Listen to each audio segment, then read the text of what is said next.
Jesús es tu solución. Dice el Salvador: yo soy tu ayudador, tu sanador y tu salvador.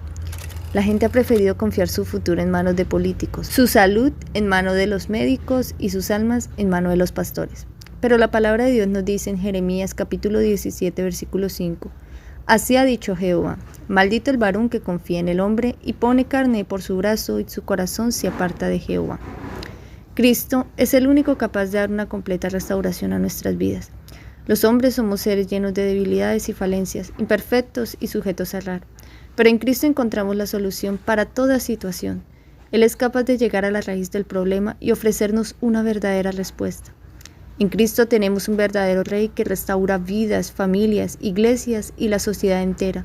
Tenemos un verdadero médico que sana el cuerpo, la mente y el alma, y un Salvador que nos hace mirar más allá de lo que nuestros ojos pueden contemplar. Aquí en donde vivo están próximas las elecciones departamentales para gobernación y alcaldía. La vez pasada iba de camino hacia el trabajo y vi una publicidad grande de un candidato de la capital y su eslogan era «Rescatemos Neiva». Meditaba cómo los hombres depositan su confianza en el hombre, sin tener en cuenta lo que las escrituras dicen. En este mundo no podemos acomodarnos, este mundo no es nuestro hogar, somos transitorios y solo estamos de paso. Dios desea que dejemos una huella, que vivamos en pro de los demás, pero especialmente quiere que en cualquier ramo que nos desempeñemos conduzcamos a la gente hacia aquel que es la fuente de todo.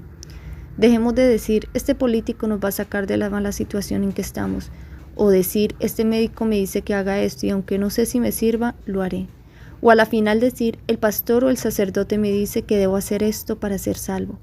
En la palabra de Dios encontraremos todas las respuestas que necesitamos. Primero, Jesús es nuestro Rey. Juan capítulo 18, versículo 36 al 37 nos dice: respondió Jesús, mi reino no es de este mundo.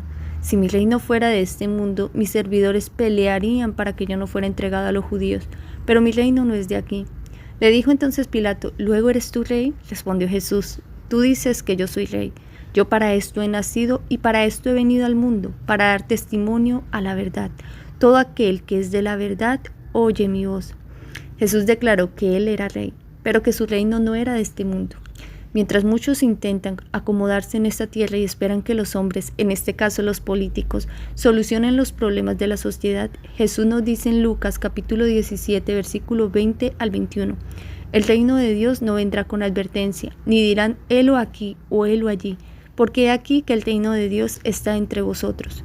Los fariseos esperaban que el Mesías viniese a establecer ese reino de gloria y cuando vieron frustradas sus esperanzas, rechazaron y crucificaron a su reino, porque no comprendían que Jesús había venido a preparar a los súbditos de su reino para entregarles la heredad. En realidad, el reino que ya se estaba edificando en medio de ellos era el reino de la gracia, es decir, que Jesús estaba trabajando en el corazón de la humanidad. Es esa la obra que aún está haciendo en la actualidad por medio de su Espíritu. No podemos arreglar la sociedad por la fuerza mientras no haya conciencia de lo que es pecado, justicia y juicio. Cuando los hombres entiendan que el estado de la sociedad depende de cada individuo y no de uno solo, entonces se podrá realizar un cambio. Pero tristemente la profecía dice en Daniel capítulo 12, versículo 10, que muchos serán limpios, emblanquecidos y purificados, pero que los impíos procederán impíamente y ninguno de los impíos entenderá, pero que los entendidos comprenderán. Es decir, que aunque todos tengan la oportunidad de oír, solamente un grupo entenderá y serán purificados para el reino de Dios. Un reino que no es de este mundo, un reino que Jesús está preparando para que al volver aquellos que le esperaron y se prepararon puedan ser partícipes de su gloria. Segundo, Jesús es nuestro médico. En Jeremías capítulo 8, versículo 22 nos dice: ¿no hay bálsamo en Galaad? ¿No hay allí médico? ¿Por qué pues no hubo medicina para la hija de mi pueblo? En la actualidad muchos están muriendo en manos de médicos que ignoran las leyes naturales de la salud. Se han preparado para sanar, pero han sido instruidos según la sabiduría del mundo que difiere mucho de la sabiduría divina. Solo aquel que nos conoce íntimamente es capaz de darnos una solución, pues humano nos creó y por ende no hay nadie mayor que él que conozca cuál es la necesidad del ser humano. Dice nuestro Salvador en Jeremías capítulo 30, versículo 17: mas yo haré venir sanidad para ti y sanaré tus heridas, dice Jehová, porque desechada te llamaron diciendo, esta es Sión de la que nadie se acuerda. Sin embargo, para que esta promesa se pueda cumplir en nuestras vidas, existen unas condiciones. En Éxodo capítulo 15, versículo 26 nos dice: Y dijo: si oyeres atentamente la voz de Jehová tu Dios, e hicieres lo recto delante de sus ojos, y dieres oído a sus mandamientos, y guardares todos sus estatutos, ninguna enfermedad de las que envié a los egipcios te enviaré a ti, porque yo soy Jehová tu sanador. La enfermedad es consecuencia del pecado. El pecado es la transgresión de la ley de Dios. Dios ha dado leyes morales y naturales. Cuando el ser humano no oye atentamente la voz de Dios para obedecerlas, inevitablemente las consecuencias llegan. Y las enfermedades son una de ellas. Jesús nos dice que los sanos no tienen necesidad de médicos sino los enfermos. Y aunque muchos estén físicamente sanos, espiritualmente se encuentran enfermos. Jesús es el único capaz de restaurarnos completamente. Cuando Él estuvo en la tierra haciendo bienes y sanaba a algún enfermo, le decía: vete y no peques más, para que no te sobrevenga una cosa peor. Si estudiáramos la Biblia y creyéramos que verdaderamente esta es la palabra de Dios y atendiéramos su voz para obedecer, encontraríamos el bálsamo que necesitamos para que nuestro espíritu, alma y cuerpo sean sanados de la enfermedad física y espiritual. Porque muchos se encuentran físicamente sanos, pero mentalmente enfermos y sin deseos de vivir se quitan la vida. Otros están físicamente sanos y espiritualmente enfermos, buscando placeres que están acabando poco a poco con sus vidas. Y otros están físicamente enfermos y acuden a la medicina farmacéutica que solo trata los síntomas pero no llegan a la raíz del problema. Y esto agrava su situación que a la final los lleva a la muerte. Jesús desea que primeramente tomemos conciencia de que debemos respetar las leyes de la salud para que podamos permanecer sanos. Luego nos llama a hacer una reforma en nuestras vidas para sanarnos y finalmente nos da la sanidad completa para así darnos no solo vida en esta tierra, sino vida eterna. Nos dice 3 de Juan capítulo 1 versículo 2: amado, yo deseo que tú seas prosperado en todas las cosas y que tengas salud, así como prospera tu alma. Tercero, Jesús es tu Salvador.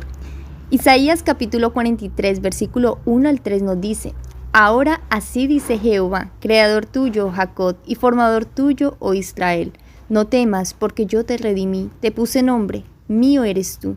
Cuando pases por las aguas, yo estaré contigo, y si por los ríos, no te anegarán. Cuando pases por el fuego, no te quemarás, ni la llama arderá en ti.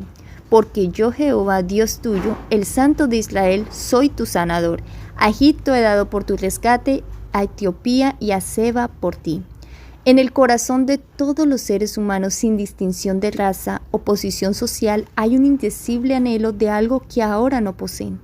Este anhelo es implantado en la misma constitución del hombre por un Dios misericordioso para que el hombre no se sienta satisfecho con su presente condición, sea buena o mala.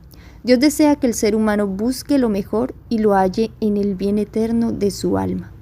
Agradecemos a Dios porque hay almas que comprenden que necesitan algo que no poseen: el oro de la fe y el amor, el manto blanco de la justicia de Cristo, el colirio del discernimiento espiritual. Si poseéis estos preciosos dones, el templo del alma humana no será como un altar profanado. Algunos están buscando llenar este vacío con las cosas perecederas de este mundo, otros en placeres y otros sienten su necesidad espiritual e intentan buscar una religión, una iglesia u hombres que calmen esta sed que hay en su alma. Pero la palabra de Dios nos dice en Jeremías capítulo 2 versículo 13: porque dos males ha hecho mi pueblo, me dejaron a mí fuente de agua viva y cavaron para sí cisternas rotas que no retienen agua. La gente está empeñada en una lucha por buscar la felicidad y consideran que para que ésta pueda ser una realidad en sus vidas, deben ir tras placeres que en nada satisface la necesidad del alma humana. Una vez han caído tan bajo en busca de placeres y deleites, perciben que esto no logró llenar su corazón y van en busca de una religión que les ayude a encontrar aquello que tanto anhelan: paz y gozo. Pero tristemente muchos llegan al lugar equivocado y con personas equivocadas que lo único que hacen es amortiguar la conciencia de sus feligreses diciendo paz, paz, sin cumplir con las condiciones para reconciliarnos con Dios. Dice la palabra de Dios en Jeremías capítulo 6, versículo 13 al 14, porque desde el más chico de ellos hasta el más grande, cada uno sigue la avaricia, y desde el profeta hasta el sacerdote, todos son engañadores, y curan la herida de mi pueblo con liviandad, diciendo, paz, paz, y no hay paz. El dicho popular del mundo es, todos los caminos conducen a Dios. Pero esto es una falsa afirmación. La palabra de Dios nos dice en Juan capítulo 14 versículo 6, Jesús le dijo, yo soy el camino, la verdad y la vida. Nadie viene al Padre sino por mí. No hay otro camino fuera del que Cristo trazó, es decir, que fuera de él son tan solo desvíos que el enemigo coloca para que perdamos de vista el sendero que nos llevará a la patria celestial. Muchas personas han depositado su confianza ciegamente en hombres falibles y llenos de debilidades sin tomar en cuenta lo que dice la palabra inspirada. Su lenguaje no es escrito está, sino el pastor de mi iglesia o el sacerdote me dijo esto o lo otro.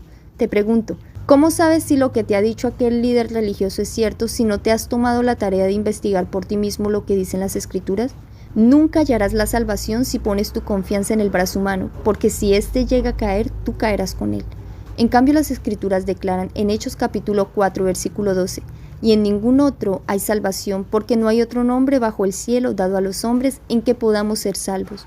Solo yendo humildemente a los pies del Salvador podremos conocer la voluntad de Dios y así caminar con pasos firmes creyendo que es Jesús quien nos está guiando. Tu alma es muy valiosa, costó la sangre preciosa del unigénito Hijo de Dios. Ningún hombre que busque apacentarse a sí mismo comprenderá el valor de un alma. Por lo tanto, no confíes demasiado en lo que te dicen los hombres. Más bien, haz caso a lo que dice la Biblia. En Juan capítulo 5, versículo 39 nos dice: escudriñad las Escrituras, porque a vosotros os parece que en ellas tenéis la vida eterna, y ellas son las que dan testimonio de mí. Si en verdad deseas ser salvo, lo primero que debes pedir a Dios es que te libere de la esclavitud del pecado. El rescate que el Padre Celestial ofreció fue para salvación, pero Él no lo hizo para salvarnos con nuestros pecados, sino de nuestros pecados. Una vez hemos aceptado dejar de ser esclavos del mismo, Él nos considera hijos suyos y empieza a hacer una obra de refinación en nuestras vidas, a fin de que seamos llamados hijos de Dios, no solo de nombre, sino que nuestro carácter sea semejante al suyo. Finalmente, no con esto les estoy diciendo de que nunca tienen que visitar un médico, o de que no tienen que salir a votar, o de que está mal pedir un consejo a un líder religioso. No, hermanos. Sencillamente les estoy invitando a que hagan de Cristo esa primera fuente a la cual deben acudir. Nosotros tan solo somos canales, pero realmente la fuente de donde vienen todas estas cosas, estas bendiciones, provienen de Dios, del trono celestial. Porque es cierto que Dios es el que pone reyes y quita reyes. También es cierto de que Dios le ha dado la sabiduría a los hombres para que a través de ellos puedan traer sanidad a su pueblo. Y también es cierto que hay muchos ministros que están llevando el evangelio al mundo. Pero también tenemos que tener en cuenta que en medio de todas estas ramas, tristemente, hay cizaña introducida. El enemigo se ha introducido allí, y por eso es importante de que cada uno de nosotros tengamos un conocimiento personal de Dios y podamos indagar como los bereanos si verdaderamente estas cosas son así. No podemos confiar ciegamente en el hombre. Siempre todo lo que recibamos tiene que estar avalado por un escrito está. Porque, como les decía, hoy en día los hombres buscan apacentarse a sí mismos. No les interesa sino su propia comodidad. Pero el verdadero obrero de Dios es aquel que busca el bien ajeno, el bien de su prójimo. Pidámosle al Padre Celestial que nos dé discernimiento y que nos ayude a depender cada día más de Él. Que el Padre Celestial les bendiga y recuerden que Cristo vuelve pronto. Preparémonos.